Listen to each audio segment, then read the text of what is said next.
Good morning, everybody.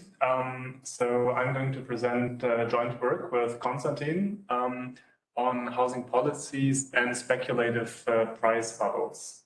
So speculative bubbles in the housing markets are, something like natural catastrophes, right? They are, events that destroy enormous amount of wealth and that have negative repercussions in a number also of different sectors. So it is, I think, worth studying a bit the causes, and the etiology behind these sort of catastrophes of the housing market. Bursts of speculative bubbles, as also witnessed recently in the 2008 moment when bubbles burst in up to 40 different countries, then have repercussions on the real economy through a couple of channels. There are foreclosure crises, for instance, that lead to household insolvencies. Mine and Safi looked at the negative repercussions that this can also have then again on labor markets, on top of the labor market and unemployment problems that go along with the recession anyhow. Then banks basically have problems when mortgages become underwater, and they might restrain their business lending practices as well. Moritz Schullerich and co-authors have shown also that the credit crunch that accompanies bubbles make then economic recessions deeper and longer. I think case of Spain, the burst of the Spanish bubble has also shown to what extent a construction sector driven house price bubble, when it bursts, can multiply also the unemployment effects through the construction sector. In short, speculative bubbles, particularly when they burst, are an important phenomenon to study. And in this talk, we want to look at one set of causes, namely sort of government policies also, and their impact on these very rare events. I think it's also a timely moment given the rise of interest rates across many different central banks of jurisdictions right now. And I think the standard assumption is that lowering interest rates have had an impact on the rise of house prices and the existence of bubbles in this last decade or two. Then there are assumptions about the effects of fiscal policies, where one channel here is through governments also being in demand of debt, competing with mortgage debt, and thus potentially crowding out mortgages and hence lowering prices on the housing market. Something that we will look at more closely also in this paper here is the effect of rental housing market regulations. Also need to cash in here on presenting this paper in this rent control workshop, with the idea being that rent caps are in a way of taming house prices. Why? Because rental units and owner-occupied units eventually compete then on the market. If the rent-controlled units, at least in the short run, have lower prices, then this will also, an expected sort of rent flow definition of house prices, will restrain house prices in the long run. Last but not least, governments try to foster home ownership through a couple of different programs, and they may as well have sort of demand side effects in favor of rising prices, but they may as well also lower the purchasing price and hence lower prices. It depends a bit on the kind of policy, but we are able also to look at the different effects. Why? Because Konstantin, with his many co-authors, has been compiling these new long-run data sets that I think most of you already know, but let me briefly go through them again. So in this 2020 data publication, Konstantin, Kolodidin and co-authors have gone basically to legislative archives in how many countries right now? 70 plus? I'm talking about rent control. Yeah, rent control. 133. Yeah, 133 different countries. At best, starting in the very first year that rent control was implemented, which in most cases was the First World War. This data set then contains like a number of different items on basically how rent prices were regulated, how tenants were protected or not, and how governments intervened into the allocation mechanisms in the housing market. So for the present purposes, the most important measures here is basically the question of whether countries implemented rent controls, potentially of stricter or looser kind. And these are mostly binary measures, so they do not really measure how, let's say, deep a rent control intervention really was, but whether it was in place or whether it wasn't in place. And we make use of this new kind of variable that we have for, basically these 100 years for a number of different countries. To measure homeownership kind of policies, we also draw on a recently compiled data set that again looks at how countries' tax codes deal with homeownership in these 4 different dimensions. So the tax code may privilege homeowners by taxing or by basically not taxing the imputed rent, so this implicit rent that homeowners may or may not have to pay. Then a very important item in terms of volumes is whether homeowners are allowed to deduct mortgage expenses from their income taxes. Also important item is whether the capital gains that homeowners realize when selling their houses at a higher price than the purchasing price are taxed or not. And last but not least, the VAT, so the added tax may or may not be applied to newly built dwellings. So these variables are also available then starting in the early 20th century and also for a number, I think, of 38 countries by now. So the homeownership and also the rental indices, they are all basically binary indices of whether a policy is in place or not, and so they do not measure the volumes. So this is basically the first attempt of even creating and mapping these kind of regulations, and maybe followed up also by, let's say, more fine-grained studies that look also at the volume effects that these, both rent controls, but also preferential tax treatments in favor of homeowners may have. The individual indices are summed up into aggregate indices. The depiction averages here, you see on top for a rent control, so an index ranging between 0 and 1.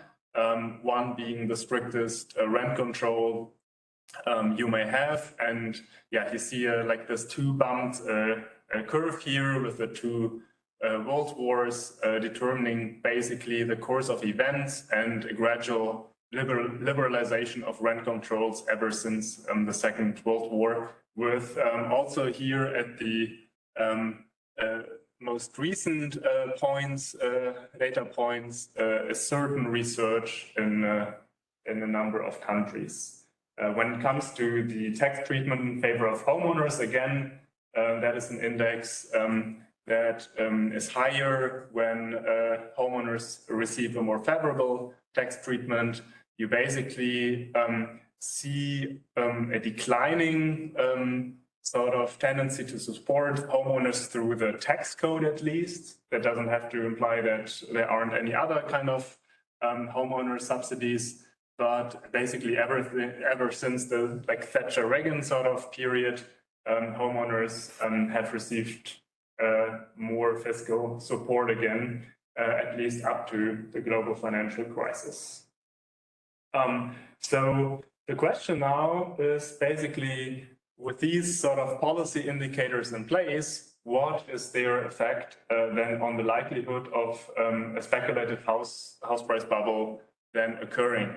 And how do we find these bubbles? There are basically two approaches that we try to follow. The one is sort of the econometric 101 approach that is basically looking at moments in the history of house prices and rents when house prices decouple from fundamentals, so mostly from rents or other fundamental sort of variables by certain degrees at a sustained sort of rate. And when this is the case, we basically define a year as a bubble. And there are basically a couple of algorithms that are proposed in the literature combining different of these criteria. So decoupling from fundamentals, having a certain also amplitude and length in the house price cycle. So a second, perhaps, more in-depth approach, the narrative approach, is something that we are still working on. We also present first results here. The idea is here, the population of house price bubbles is relatively well circumscribed, right? So this is a number that doesn't exceed, let's say, 50 or 100, at least in the universe of cases. So we'll be talking about the advanced industrial economy since 1870 to the current day. Just to give you an idea, the Scholler-Riggs identification of banking crisis was, I think, 86 banking crises during that time. So we are talking about a circumscribed population, meaning we can know each and every bubble, and we can go a bit into the historiography of the countries to learn more about which bubbles there were, how they looked like. And so we are identifying historical newspapers also from all of these countries to basically know more about these bubbles. And we've already found certain sort of housing bubbles that the statistical approaches did not identify, like one in the 1950s Spain period, but we have also, in a way, unvalidated bubbles that statistical tests came up with, but which we sort of didn't find matching in that more in-depth narrative approach. Yeah, but okay, this is a bit of a lengthy approach, takes time. I think we have found 34 sort of these narrative bubbles, but yeah, we are still looking for more. So this is the universe of cases then. We sort of have the old industrial countries starting with these macrohistory data in 1870 to the current day.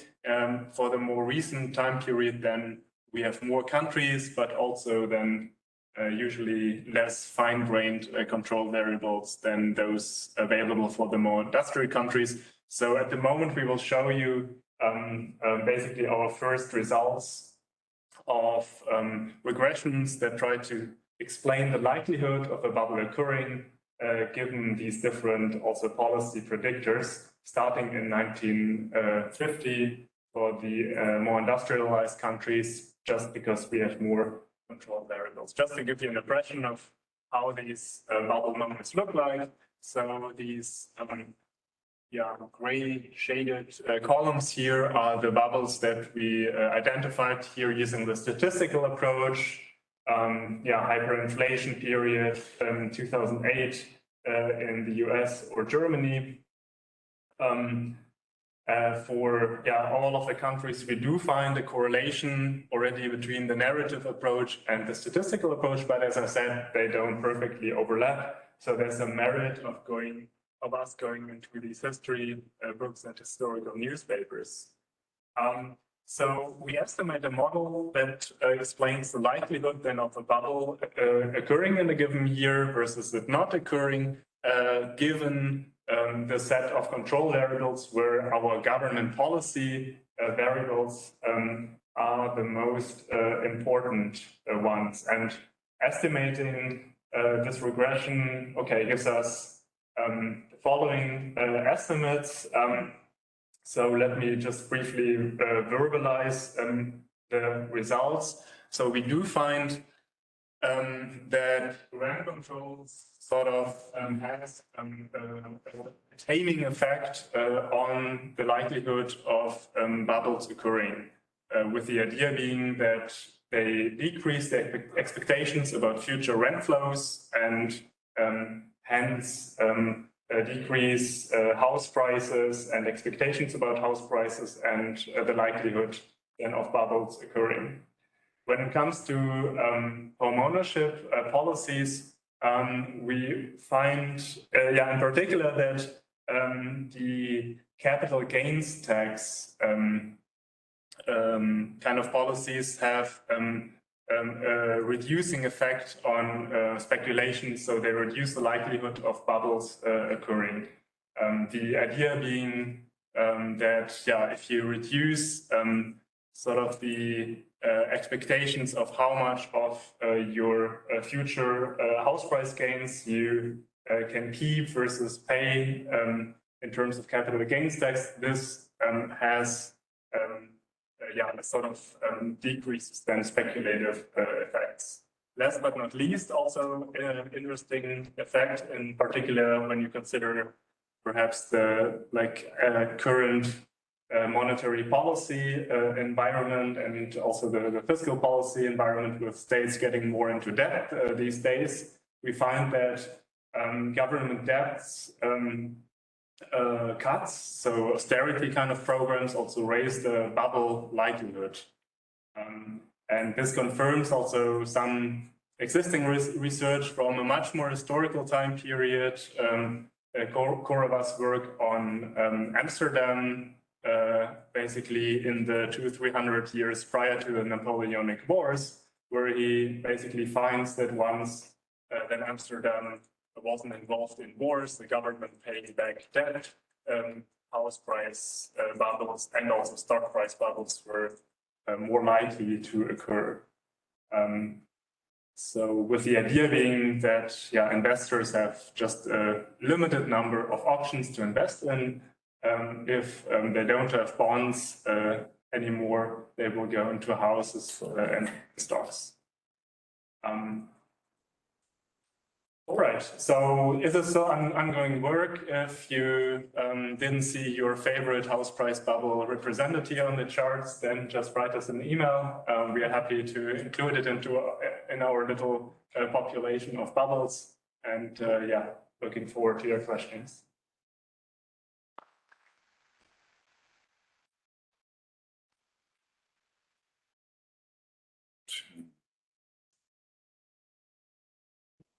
Okay, just a comment maybe. I mean, rent control decreases probability of bubbles. Is there a causality issue here? Number one, because of course, when prices go up and rents go up also, at the moment, for example, in Germany, real rents are going up as well as prices are going up, right? Then of course, the tendency to impose rent control increases. I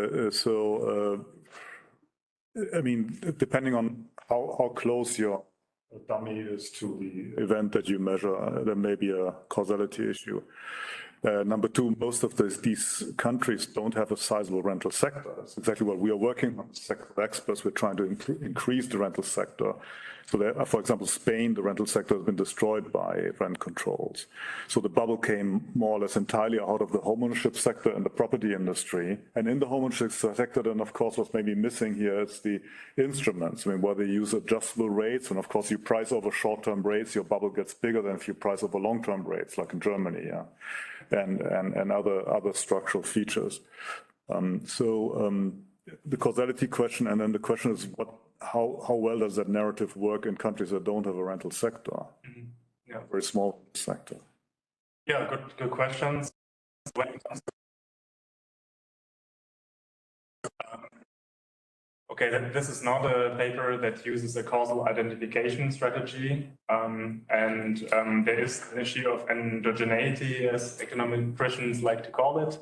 And our best strategy so far is to work with just lag variables. Yeah, it's not a causal identification strategy.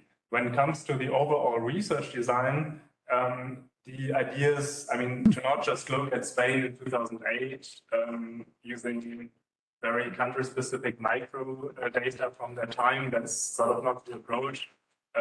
So bubbles, much as natural catastrophes, are like rare events. So for a rare event study to work, we basically have to go back into history, just also for reasons of gaining statistical power in our analyses. So that's why we are talking about that very long range in time. And when you take just the global average of the size of the rental sector in all of these country years, we are rather talking about just rentals being almost the dominant form of tenure in that very long time range. Very, very long term. Yeah, so Konstantin and I have also tried to put a number on how big the social housing sector, the private housing, rental housing sector, and the homeownership sectors are. And in that very long run, yeah, I mean, the story of the private rental sector is one of decline. Yeah, it has been just very... I mean, just remember that also withdrawal of government support can be a cause for bubbles, right? A classic example is US, when the Bush administration basically killed the FHA programs for low-income housing, and they all went into subprime for 1%, and then rates were adjusting to 7%. So, yeah, I mean, these kind of dynamics. It's very hard to do this on a cross-country basis, I completely agree, and you have to find a strategy here. Yeah. Maybe try some macro indicators like share of private rental housing, something like this, or share of social rental. Yeah, so you find something there.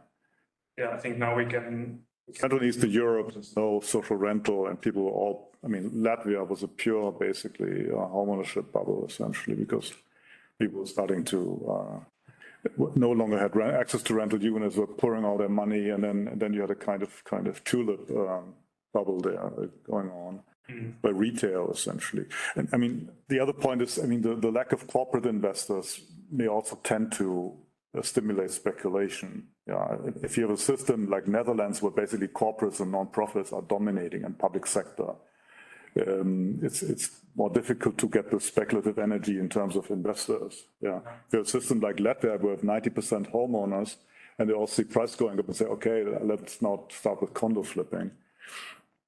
But it's very, very difficult to capture in a cross country. I completely agree. Yeah. Can I ask a clarification question? Can I? Sure. Yeah. Thank you for the presentation. Sounds very interesting. I don't think I captured every detail of it, but when you say rent control will lower the probability of a bubble occurring, right? It appears to be that rent control will lower the contract rent, and therefore the market fundamental, which is defined as the discounted rent, will become smaller, right? If it works that way, then I would think that, okay, other things being equal, the bubble is the difference between the market price and the fundamental, right? And the fundamental becomes smaller as a result of this rent control, which limits the contract rent. Then what is the context in which you can say that there will be bubble is less likely to take place rather than more likely to take place? Well, this is more of a terminology issue. But my second question is, are we sure that by introducing a rent control, we can lower all the rent in the market? I mean, you depress the contract rent in the control sector, rent control sector, but there is obviously uncontrolled rental sector, and there will be some spillover, and that will be some more complex dynamics. And I'm not sure whether the actual rent will be lower or higher as a result of this rent control. It should depend on the size of the rental sector, the strength of the stringency of the control, and many other things. So just a question.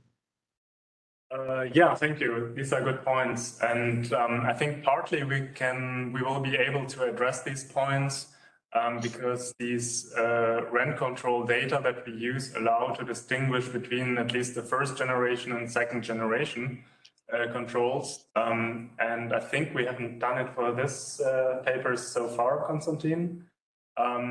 We did find in a separate paper that these rent controls, as measured by our indices, do lower overall rent indices. So that is taken. But to take up your points, yeah, we could distinguish between the let's say effects of these stricter first generation controls from the effects of the less stricter second generation controls, and then yeah, your expectation then could be that we do find perhaps these effects in the time periods when rent controls affected basically all rental units in a very strict price capping sense, but perhaps not the other one.